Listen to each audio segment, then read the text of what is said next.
Can we just talk about the idea of the people of the book and how this relates to the Jews and the Christians of the time of the Prophet? Now, it's important that we understand these terms because they make the Qur'an more understandable and relatable to us. First of all, let me say that the Prophet ﷺ encountered the same types of problems that any person today that is trying to intervene to improve the conditions of people and the condition of the world in general, that which any person today experiences was experienced by the Prophet. And one of the categories of people and one of the categories of opposition that the Prophet experienced was from those people who were religiously and doctrinally arrogant, who were snobbish doctrinally and religiously. And we must remember in ancient times, religion, doctrine, philosophy, these things were all combined. So you didn't have religion and philosophy separately. So there were these people called the people of the book, Ahlul Kitab, who were generally people who had followed generations of scholars and learned men. And there was a tradition of learned men. We must understand that in the time of the Prophet, the Talmud was developed almost in its entirety. The preceding 500 years before the Prophet arrived on the scene in about 600 Common Era, the schools of Judaism had been flourishing in Persia, right? In ancient Persia, in the Safavid Empire. There were basically two empires: the Safavid, that was to the east, and the Roman or the Byzantine Empire, which was a Greek/Roman of Greek-Roman origin, but centered in what was then sort of Greece. Sorry about that. So what we find is that these followers of the tradition of these seminaries, these schools based in the Persian Empire, they had followers. They had people all over. They had people in Arabia. They had people in Yemen, especially. These were the centers where the Jewish, the followers, or those who adhered to the scholars, the Talmud and the rabbinical Judaism, where they were based. And when the Prophet made his exile to Medina, that was like one of the important population centers of where these Jewish people were existing or living. And so the Qur'an then recalls or refers to these people. And what the Qur'an does is it actually treats them in a way where the people of the book in general, which includes the Christians and their priests, because we must remember that even Christianity had by then been almost completed in its current form, and they had their own doctrines. And their doctrines were around the triunity, the triune nature of God. And at the council at Nicaea happened in 350, that means about 300 years before Islam. And so the traditional or the Orthodox Church had been more or less also in place by that time. And so the Prophet encountered people who had a well worked out set of doctrines and beliefs in both the Christians and the Jews. However, the Jews were much more committed and dogmatic about their beliefs. And this particular verse that I have here brings that to mind. And in fact, it states the Jews claim that Uzair was the son of God, and the Nazarenes claim that the Messiah to be the son of God. These are verbal claims of theirs through which they imitate false claims of truth deniers of times gone by, whom God had eradicated. How deluded are they not? Now, how do we make this real? And I just want to look at the next verse also. The next verse then very crucially says, Let me just quickly get to that next verse. So the next verse then crucially states, they adopted their priests and their holy men as lords in preference to God and the Messiah, Mary's son. Whereas they were instructed to be devoted to only one God. No God is there except Him. He remains far above their blasphemy. And so what we find in this verse is reflecting on the previous verse where the false doctrines are presented. And I'm not aware, you see, the idea that Jews believed in Uzair might have been a very small splinter group at the time of the Prophet, but it reinforces the point that these doctrines are not even permanent. They could spring up and exist as very deeply held doctrines and then disappear.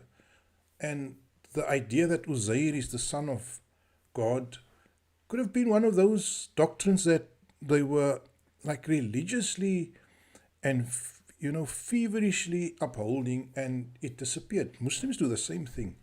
Muslims uphold certain doctrines very, very feverishly and very stringently as deeply held religious views, and then suddenly someday you find that those doctrines or those seriously held views are suddenly gone.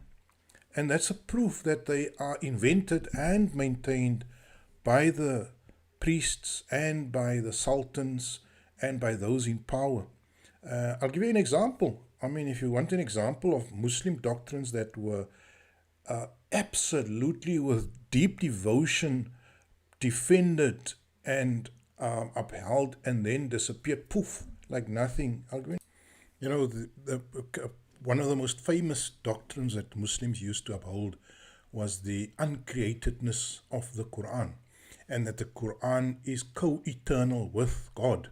But if you in fact state that, then you are attributing a divine quality to a creation of God, because the Qur'an is after all a creation of God. It is not God.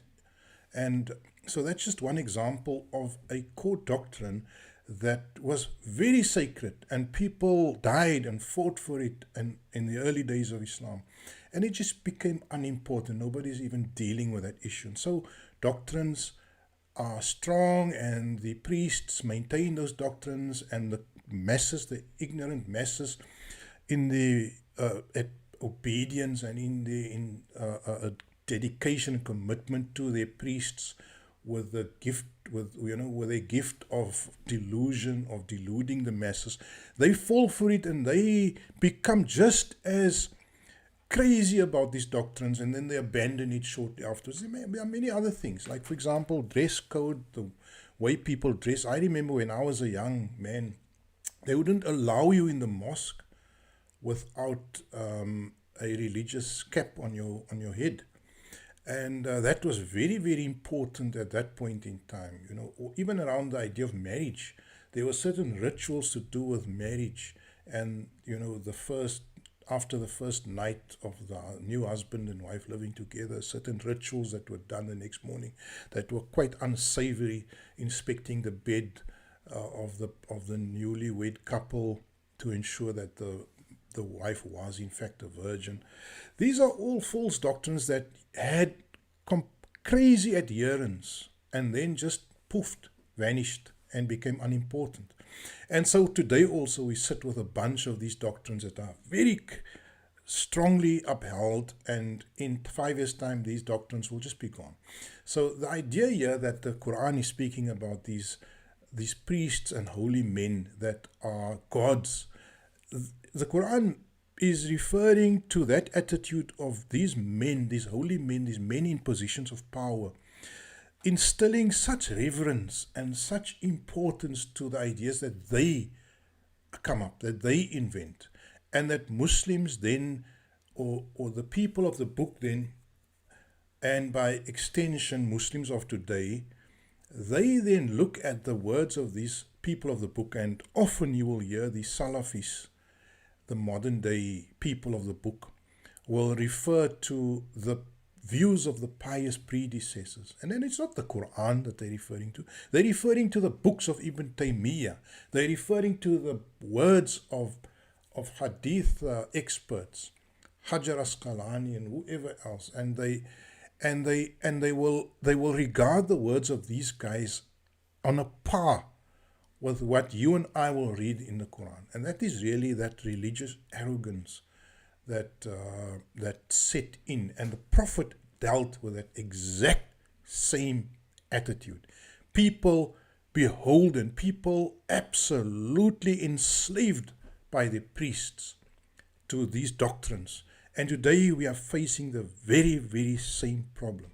You see the word Yahood, the word Hadu, which the Quran refers to as the Jews. We need to understand that term also a bit better. You see, the word Hadu doesn't mean Jews, in fact. It means misguided people. Right? And I've got an article here by an Arab author that I can show you from, they say here, fanatic Sunni scholars in the Middle Ages distorted the Quranic laws and terminology. The Saudi Wahhabis have restored and revived the fanatic Sunni Sharia in our modern time under the name of Islam, please. They did the same with the Quranic term Yahood. In the Quran, it means the misled people amongst the children of Israel in the time of the Prophet. Right, so this work was done by, I think, Subhi Mansour. And what it says, what they say there, based on their research, is that the word Yahood doesn't really, there's a mix-up between the Jewish term Yahudi and the Quranic term Yahadu or Yahood. In the Quran, the term refers to a people that think they are guided, but they are actually misguided.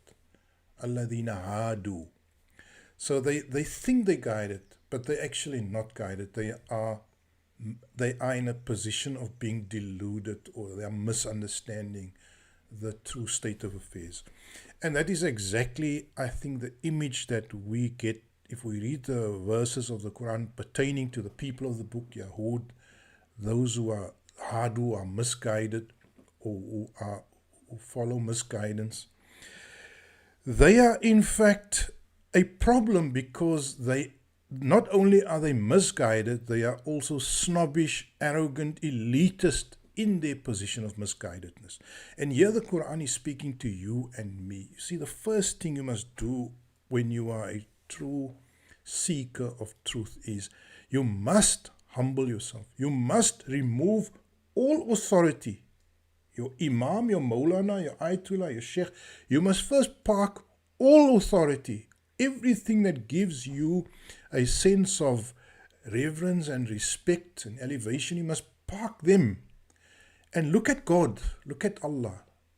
And Allah comes to you in two ways. Through your natural disposition, a natural leaning and a natural tendency within your heart, because that's a pre-programmed natural disposition or leaning towards what is pure, wholesome, kind, good, and healthy. Right? We don't eat rotten food, we don't eat smelly food, because that's a naturally implanted trait within us. Right? And we naturally fear dangerous, loud voices, because that also we know from experience and naturally that a loud noise is not a good thing. And so a baby cries if they hear a loud noise. So there are certain pre-programmed natural inclinations that we have towards truth. But we also have the Quran as a secondary or as a confirmant, as a backup to what we can naturally deduce. So you need to park the scholars, park the priests, and first go to what is natural and what is revealed in the authentic original text from God. And once you have those two, then you judge the priests and you judge the holy men in terms of what you can determine from your side, from your natural inclination and from the Quran, if you are a Muslim, you then judge the priest in terms of that. And if the priests then talk nonsense to you, you have to repudiate. You have to deny their nonsense. But that is not how it works today. You see, we listen to the priest, and when we judge the Quran, what we read there, what you can read in the Quran, you judge it. If the Quran says the sky is green, and you know the sky is blue, then but the priests have told you that the sky is green, you then go and reinterpret the Quran in terms of what the priests say. That is the religious arrogance, the religious elitism, the religious snobbery that we are dealing with today, not with Jews and Christians, but with Sunnis, with Shias, with Ismailis, with whatever thing, ism, the Muslims have attached themselves. But not only the Muslims. Some of the most arrogant people are the scientists, and who believe not in science but in scientism. The Western atheists, for example, Dawkins, Hitchens, who's passed away, Krauss. These people are as arrogant as some of the Muslim priests, because they are the priests of atheism. And the people of the book, the misguided people, will take the masses with them, and all of them together will be in this joint and combined state of delusion.